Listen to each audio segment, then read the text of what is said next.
성경 봉독하겠습니다. 하나님 말씀은 신약 성경 마태복음 16장 13절 말씀입니다.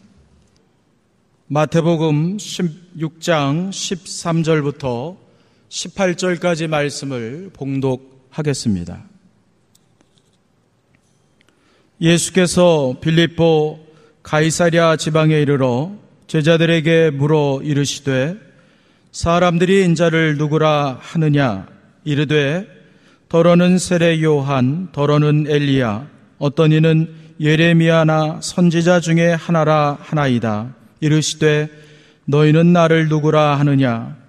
시몬 베드로가 대답하여 이르시되 주는 그리스도시요 살아계신 하나님의 아들이시니이다. 예수께서 대답하여 이르시되 바요나 시몬아, 내가 복이 있도다. 이를 내게 알게 한 이는 혈육이 아니요 하늘에 계신 내 아버지시니라. 또 내가 내게 이르노니 너는 베드로라. 내가 이 반석 위에 내 교회를 세우리니 음부의 권세가 이기지 못하리라. 아멘. 너희는 나를 누구라 하느냐? 이 제목으로 차재만 목사님께서 말씀 증거해 주시겠습니다. 많은 사람들이 예수님을 믿는다고 하면서도 막상 예수님이 누구냐라는 질문에 들어가면은 사람마다 차이가 있는 것을 보았습니다. 그것은 너희는 나를 누구라 하느냐 하시는 예수님의 질문에 어떻게 대답하느냐에 달려있다고 할 수 있습니다. 사랑하는 성도 여러분, 오늘 말씀을 통해 이 예수님의 질문에 분명한 답을 찾고 가시는 우리 모두가 되시기를 주의 이름으로 축원합니다. 본문의 배경은 빌립보 가이사랴 지방입니다. 갈릴리에서 북쪽으로 약 40km 떨어진 헬몬산 아래에 위치한 도시입니다. 헬몬산에서 나오는 엄청난 양의 물이 지하수로 터져 나오는 그런 곳이었습니다. 바위와 나무들 또 어우러진 그 사이로 시원한 계곡물이 흐르는 곳이었습니다. 마치 여름 휴양지 같은 그런 곳이었습니다. 아마도 예수님께서는 지금으로 말하면은 여름 수양회를 제자들과 함께 그곳으로 가시지 않았나 생각됩니다. 그러나 그곳에는 바알을 숭배하는 신전, 황제 가이사를 모시는 신전, 목동의 신 판의 신전, 또 제우스의 신전 등이 즐비한 정말 그야말로 우상 숭배가 가득한 그런 도시였습니다. 이곳에서 예수님께서는 제자들에게 뜻밖의 질문을 던졌습니다. 13절 후반절입니다. 사람들이 인자를 누구라 하느냐? 여기서 인자는 사람의 아들이란 뜻입니다. 예수님 자신을 낮추어 부르신 말인데 예수님은 자신에 대한 사람들의 평판을 물어보신 것입니다. 이에 제자들이 14절에 대답합니다. 이르되 더러는 세례 요한, 더러는 엘리야, 어떤 이는 예레미야나 선지자 중에 하나라 하나이다. 대답했습니다. 사람들은 예수님께서 회개의 세례를 전파하셨기 때문에 헤롯에게 죽음을 당한 세례 요한이 다시 살아나지 않았나 그렇게 생각했습니다. 또한 예수님께서 큰 권능과 능력으로 많은 기적을 행하셨기 때문에 엘리야라고 여겨지기도 했습니다. 눈물의 선지자 예레미야처럼 또 백성들을 보시고 여러 번 우시는 그런 모습을 보고 예레미야나 아니면 선지자 중에 하나다 이렇게 보는 사람도 있었습니다. 당시의 사람들의 생각은 한마디로 죽은 선지자가 다시 살아나서 일한다 이렇게 생각했습니다. 지난 3년 동안 많은 이적과 기사를 행했음에도 불구하고 사람들은 예수님을 제대로 알지 못했습니다. 훌륭한 선지자 정도, 하나의 인간으로만 예수님을 알았던 것입니다. 이때 주님은 제자들에게 다시 질문하십니다. 15절입니다. 이르시되 너희는 나를 누구라 하느냐? 예수님과 함께 동거동락 그렇게 같이 함께했던 제자들을 그들의 생각을 물어보신 것입니다. 마치 학생들에게 기말고사를 이렇게 치룰 때의 그런 느낌을 가지고 있었던 것 같습니다. 그런데 이 짧은 한마디의 질문은 인류의 역사, 기독교의 역사, 교회의 역사를 통틀어서 가장 큰 질문이 되었습니다. 이 질문은 예수님에 대한 정체성의 질문이요, 또 우리 신앙의 좌표를 결정하는 아주 중요한 질문이 되기 때문입니다. 이때 시몬 베드로가 즉시 대답합니다. 우리 16절 말씀을 같이 봉독하겠습니다. 시작. 시몬 베드로가 대답하여 이르되 주는 그리스도시요 살아계신 하나님의 아들이시니이다. 아멘. 참으로 놀라운 고백입니다.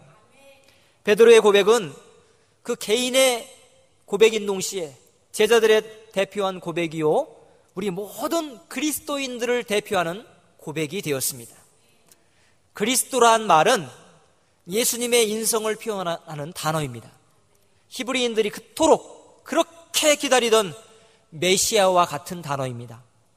정치, 종교의 수장을 뛰어넘어서 인류 모든 고통, 고난, 아픔, 슬픔을 다 이끌어내서 하나님께서 원래 창조하셨던 그 에덴의 행복, 기쁨, 평안, 이것을 맛보는 곳으로 인도하는 메시아, 그분이 바로 예수 그리스도이십니다.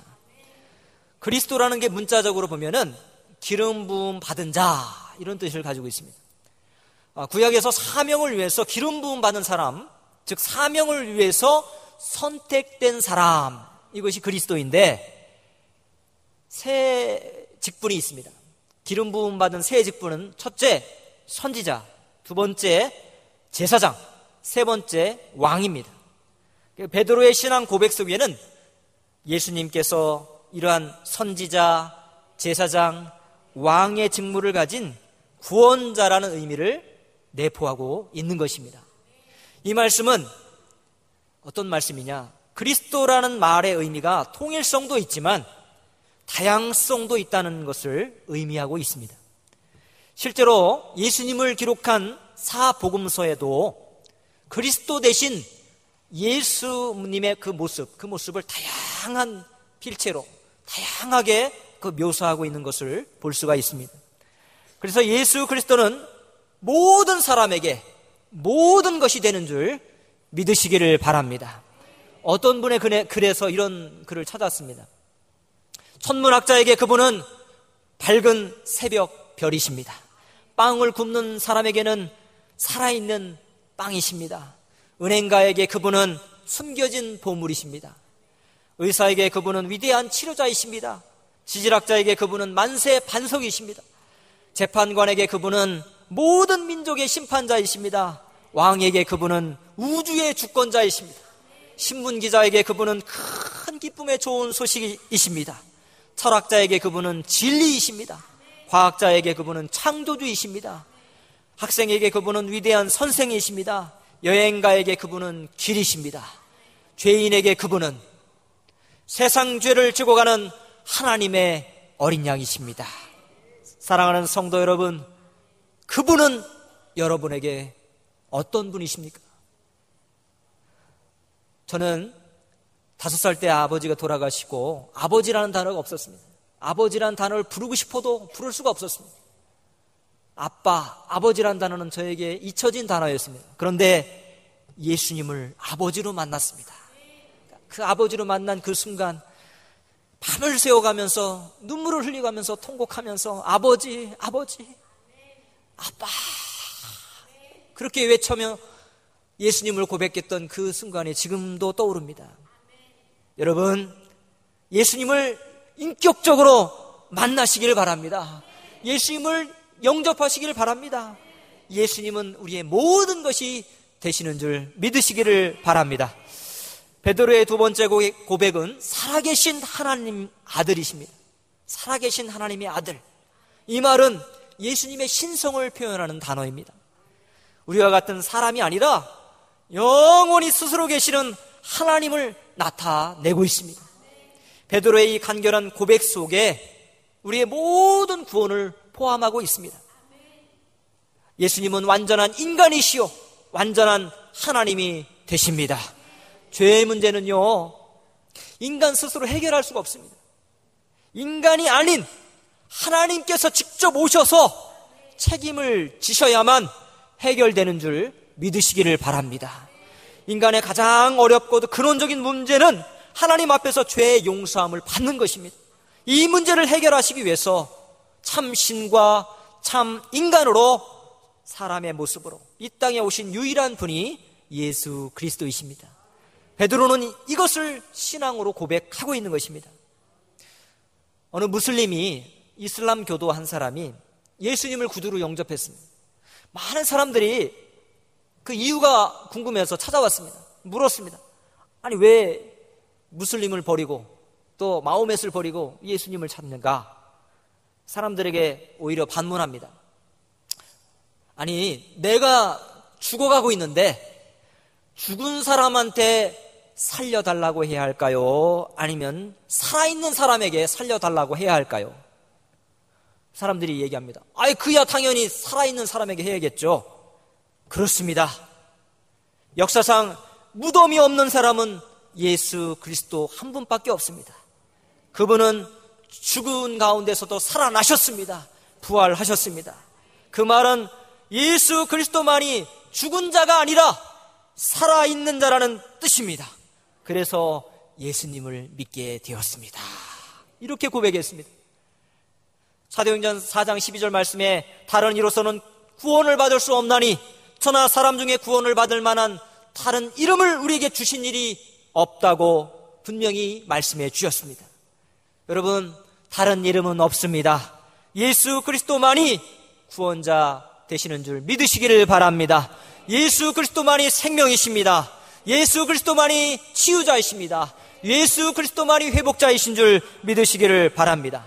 예수님 안에 있을 때 진정한 자유함과 해방과 또 평안을, 행복을 누릴 수 있습니다. 천국을 누릴 수 있습니다. 여러분, 기독교하고 다른 종교와 차이점이 무엇일까요? 기독교도 다른 종교처럼 사상체계가 쫙 있습니다. 경전도 있고요, 가르침도 있고요, 윤리도 있고 예식도 다 있습니다.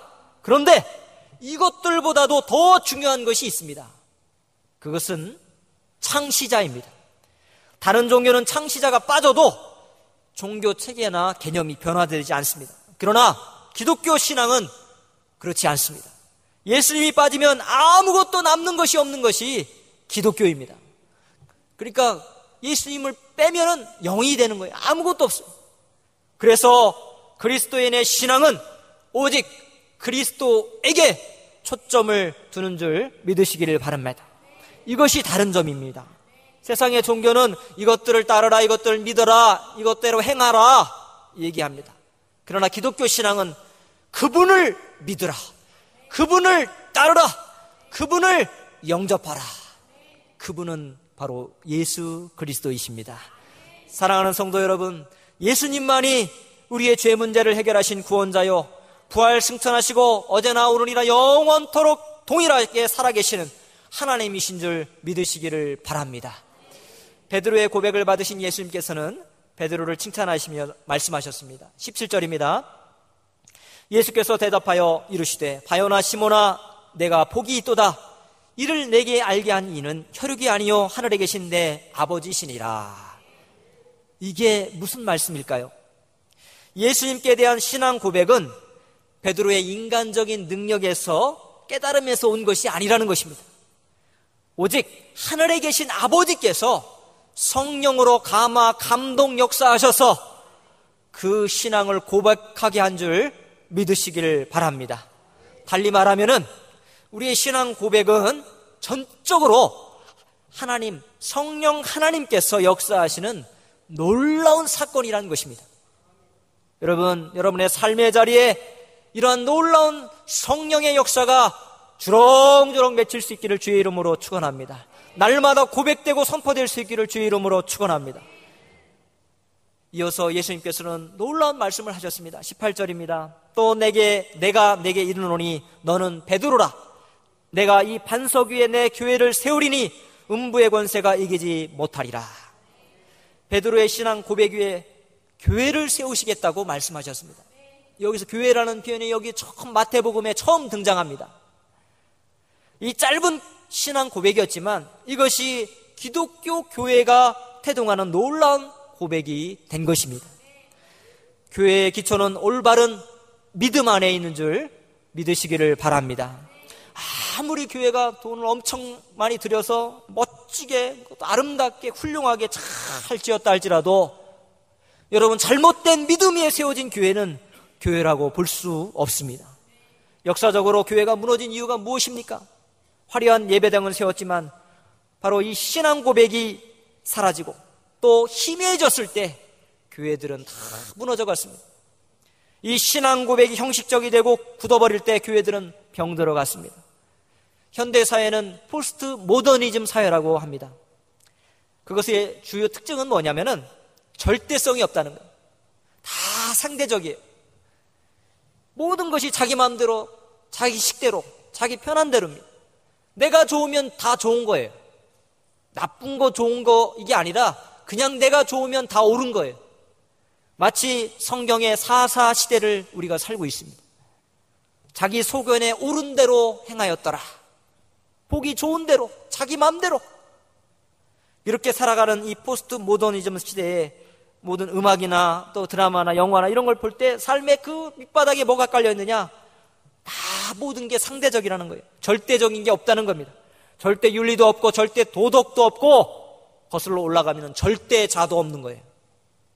이것이 신학교 강단에 들어옵니다. 교회까지 침투해 들어왔습니다. 마이클 호튼이라는 사람이 그리스도 없는 기독교라는 책을 썼는데 거기에 보면은 이러한 현대교회의 그리스도 없는 기독교 증상을 간단한 질문과 대답으로 설명하고 있습니다. 질문합니다. 사탄이 한 도시를 완전히 장악하면 어떤 모습일까? 대답합니다. 교회는 매 주일마다 문전성시를 이룰 것이다.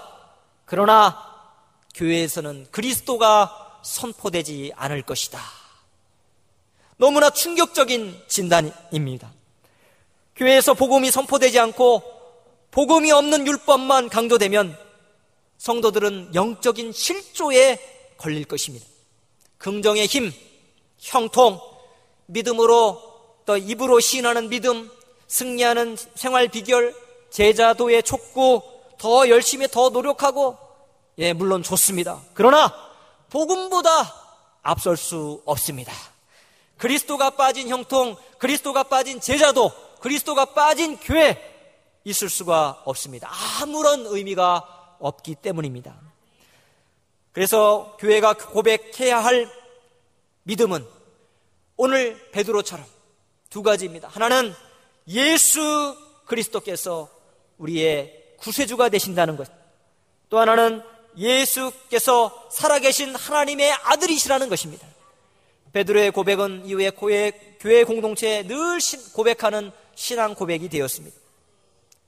지금 세계 수많은 교회들이 이 두 가지 고백 위에 세워져 있습니다. 하나님의 아들 예수 그리스도, 그분이 나의 구주가 되신다 고백하는 것, 여러분 나의 생사가 갈린 중요한 고백인 줄 믿으시기를 바랍니다. 이렇게 올바른 신앙 고백 위에 세워진 교회는 음부의 권세가, 사단의 권세, 죽음의 권세가 이기지 못한다고 말씀하고 있습니다. 요한일서 5장 1절 말씀 보면은 예수께서 그리스도이심을 믿는 자마다 하나님께로부터 난 자다고 말씀하셨습니다. 요한일서 5장 5절에 보면은 예수께서 하나님의 아들이심을 믿는 자가 아니면 세상을 이기는 자가 누구냐고 말씀하고 있습니다. 초대교회 수많은 성도들이 로마 정부의 혹독한 박해를 받을 때 성도들은 수백 년 동안 카타콤이라 불리는 지하 공동묘지에서 몸을 숨기면서 예배를 드렸습니다. 저도 로마 성지 순례를 갔는데 도미틸라 카타콤베를 한번 가본 적이 있었는데 정말 음침하고 미로 같은 그 구석구석을 다 이렇게 사람들이 파놨더라고요. 그 좁은 통로요. 한 사람 간신히 지나갈 수 있는 통로. 그곳에서 몸을 피하고 예수님의 신앙, 예수님을 믿는 신앙 고백을 하면서 살았습니다. 그들은 박해자들의 눈을 피해 다니면서 말 대신 땅바닥에 물고기 그림을 이렇게 그립니다. 그게 물고기라는 의미는 헬라어로 익투스예요. 익투스의 그 글자 하나하나가 머리 글자인데 그게 뭐냐? 예수 그리스도, 하나님의 아들, 나의 구주, 이렇게 고백하는 단어예요. 이 글씨를, 그림을 그리면서 비록 물고기 모양이지만 하나님, 나의 구주, 나의 하나님, 나의 생명, 나의 모든 것, 예수 그리스도, 이렇게 고백했던 이 모습, 그걸 보고 저도 그 그림을 이렇게 만지면서 정말 울컥한 마음이 들었습니다.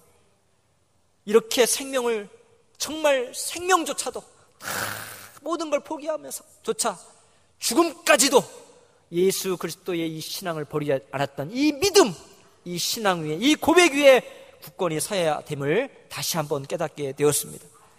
여러분, 정말 초대교회 그 성도들의 그 고백과 일치되는 그 믿음, 오늘 베드로가 고백한 그 신앙 고백이 바로 우리의 고백이 될 수 있기를 주의 이름으로 축원합니다. 예수님만이 우리의 그리스도가 되십니다. 예수님만이 하나님의 아들이 되십니다. 너희는 나를 누구라 하느냐? 이는 제자들에게만 하신 말씀이 아닙니다. 오늘을 살고 있는 우리 그리스도인들에게도 하시는 질문입니다. 빌립보 가이사랴 그 지방의 우상 숭배처럼 정말 우리 이 시대에 수많은 우상들이 우리를 위협하고 있습니다. 물질의 우상, 황금의 우상, 명예, 권세의 우상, 자녀의 우상, 건강의 우상, 세상 지식의 우상, 쾌락의 우상, 종교다원지의 우상, 심리치료의 우상, 이런 것들 사이에 우리는 있습니다. 이 가운데 주님께서 질문하십니다. 너희는 나를 누구라 하느냐? 여러분, 여러분의 삶의 처절한 현장에서 여러분, 예수님께서 찾아오셔서 여러분에게 한 사람 한 사람 질문하십니다. 부천제일교회 아무개야, 너는 나를 누구라 하느냐? 사랑하는 성도 여러분, 예수 그리스도께서 나의 구세주요, 나의 하나님이라는 분명한 신앙 고백을 날마다 어디서나 정말 언제든지 드릴 수 있는 우리 모두가 되시기를 주의 이름으로 간절히 축원합니다.